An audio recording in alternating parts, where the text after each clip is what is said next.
వైఎస్ఆర్సీపీ లేదా మీ పార్టీ నాయకులు కార్యకర్తలు జగన్మోహన్ రెడ్డి ఏ రకంగా బాధితులో ఈ జర్నలిజానికి గతంలో పవన్ కళ్యాణ్ కూడా బాధితుడే స్వయంగా ఆయనే పేర్కొన్నారు. ఒకసారి అప్పట్లో పవన్ కళ్యాణ్ గారు ఒక ట్వీట్ పెట్టారు. ఆయన ఎంత బాధితుడు అనేది ఆయన పెట్టినటువంటి ట్వీట్ ఒక్కసారి చూపిస్తాను చూడండి సార్. కూడా చూడాలా? Yeah. Boycott TV9, TV5, ABN for abusing our mothers, daughters and sisters, and also we have to boycott them for making business out of nudity, profanity, making business out of a helpless sister. ఇంకా ఉంది sir. ఇది అప్పట్లో TV9, TV5, ABN ఎప్పుడు sir ఇది 24/2018లో తన తల్లిని దూషించడంలో రాధాకృష్ణ కూడా కుట్రలో భాగస్వాములయ్యారని 100 కోట్లు పెట్టి తన తల్లిని దూషించారని లోకేష్ ఈ పని చేశారని అందులో రాధాకృష్ణ కూడా భాగస్వాముడని ఆయన పెట్టినటువంటి ట్వీట్. పవన్ కళ్యాణ్ గారి తల్లిని దూషించినటువంటి అంశంలో రాధాకృష్ణ గారు ఒక పాత్ర పోషించారు, ఆ కుట్రలో భాగస్వాములని పవన్ కళ్యాణ్ గారు పెట్టారు. సో పవన్ కళ్యాణ్ లాంటి వాళ్ళు ఈరోజు ఇలాంటి మాటలు చూసిన తర్వాత ఆయన కూడా బాధితుడు కాబట్టి గతంలో, ఇప్పుడు మీరు బాధితులే ఇలాంటి మాటలు వినాల్సి వచ్చినందుకు స్పందించాల్సిన అవసరం ఉందా లేదా?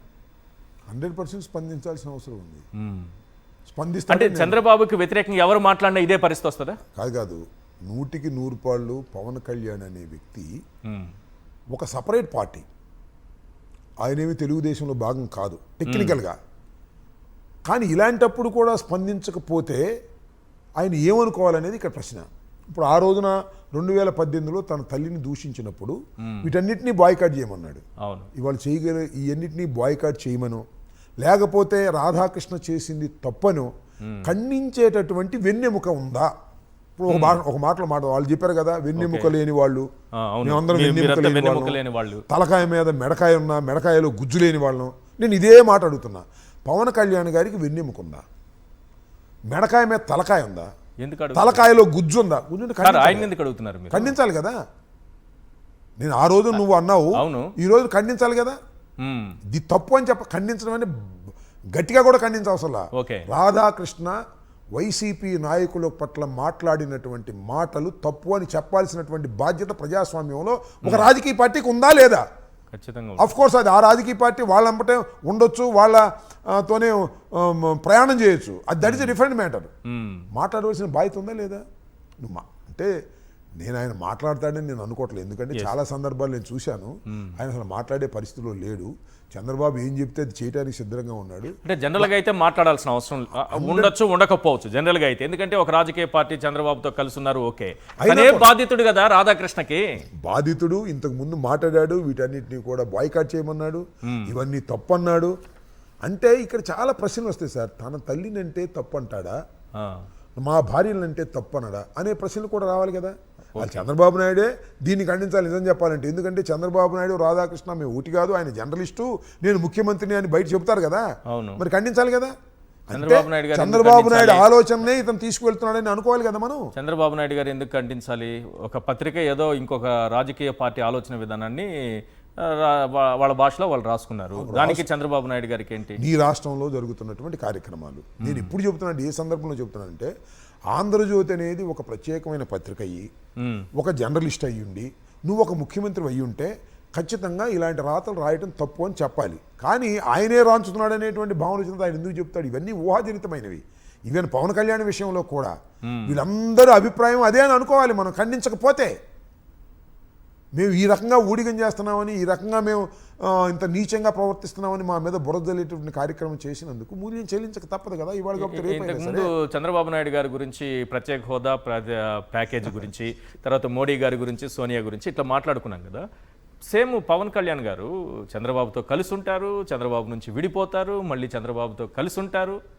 ఆయన కూడా తన అభిమానులకి ఏదో చెప్తూ ఉంటారు కదా, ఆయన చెప్పిన దానికి ఆ అభిమానులు జై కొడతారు కదా, అది ఎలా తప్పు అవుతుంది?